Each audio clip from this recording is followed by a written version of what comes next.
Oh, that's right, Stubbsy. And staying on the topic of all things medical, next we are talking to Professor Fatima Farouk, the academic and clinical head of critical care department at UP and Steve Biko Academic Hospital. They have the new ICU robot at the hospital that's aptly named Stevie, as Tabiso mentioned. Stevie the robot that's providing a two-way communication between ICU specialists in South Africa and other specialists across the globe, and we want to know more about it. Professor, welcome. Thank you, Zoe and Jamie Lee. Thank you for having me on your show this morning.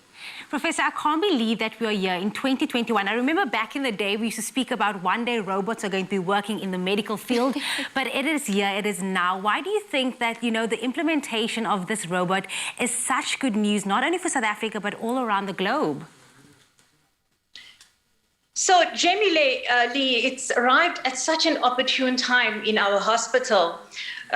We really are, grappling with ICU beds. We stretched beyond capacity in Gauteng to begin with in the last few weeks.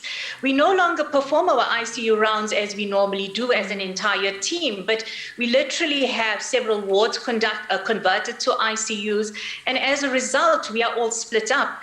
Imagine when we are split up and we need help. Any junior member can dial up and get help from using this technology from an expert who's experienced management of COVID patients. So it really is helping us fill the gaps, not only in our hospital, but has capability of helping other healthcare practitioners in a similar way, both in South Africa and around the globe. I like that, Professor. So it's definitely good news. Now let's talk about Stevie. How will Stevie improve the current situation, especially with COVID-19 patients? So as I mentioned, we are really stretched. We are few doctors in several wards, and there are times when you really need help. And this is when Stevie helps fill that gap in the sense that we can get expert opinion, discuss, and get guidance in terms of management of patients. But Stevie is not really only a quick fix for COVID. The reality is, even in the non-COVID wards, to have discussions and collaborations with experts around the globe, it really enhances level of management. So Stevie is really about helping both COVID and non-COVID patients in the critical care setting. And it's like you said now, Professor, this collaboration couldn't have come at a better time. I mean, it really is an international effort. But I have to ask, how long has this been in the pipeline? It's absolutely amazing. But if I tell you that our first discussion started on the Easter weekend this year on a Saturday afternoon at 4 o'clock, and within 3 months, we had the robot Stevie brought in from the United States. We had the collaboration set up with the Charité University, and the University of Pretoria and Steve Biko supported the entire project, and as a result, in less than 3 months, we have Stevie working in our unit as a member of our ICU team. Well, Stevie is a very important member, and I know that I love that you're closing the gap in the sharing of key information to save lives by being a part of a network. Now, Professor, how do you hope, to take and make use of telemedicine? So Zoe, Stevie is not, as I said earlier, not a band-aid for COVID. For me, Stevie is a long-term project. It's proof of concept.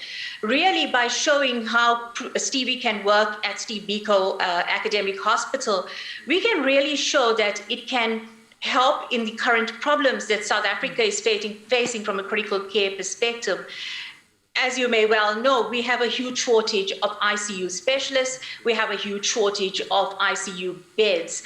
And this is where telemedicine technology has been shown to be particularly useful in terms of addressing resource constraints and help improve efficiency. We can help reach out to critical care services to our rural areas. We can help our clinicians in public and private by offering an ICU consultation and enhanced care. And really, the reality is when we want to change things, we need evidence.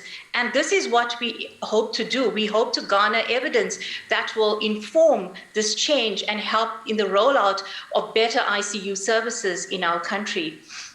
Professor, in your opinion, is this going to be the way forward for medical practices and hospitals? Absolutely. COVID has catapulted the use of telemedicine and AI technology. This kind of technology is expected to quadruple within the next 3-4 years. And the reality is we're all going to have to embrace this, not purely because it's out there for us to use, but largely because of its utility in terms of improving our efficiencies and impacting on patient outcomes. And I must point out, it's not only about critical care medicine, it's also for our sister disciplines, be it ophthalmology, surgery, general practice. So telemedicine is here to stay. It really is the future of our country, and I see Stevie as being the impetus for change in the South African medical sector. Well, Professor, thank you so much for joining us this morning. A piece of good news to come from everything that's happening around us right now. But Professor, thank you so much. Thank you for having me. There we go. That was Professor Fatima Paruk from the Steve Biko Academic Hospital, showing us just how important innovation is and how much international collaboration can help in the care of people, particularly during this pandemic.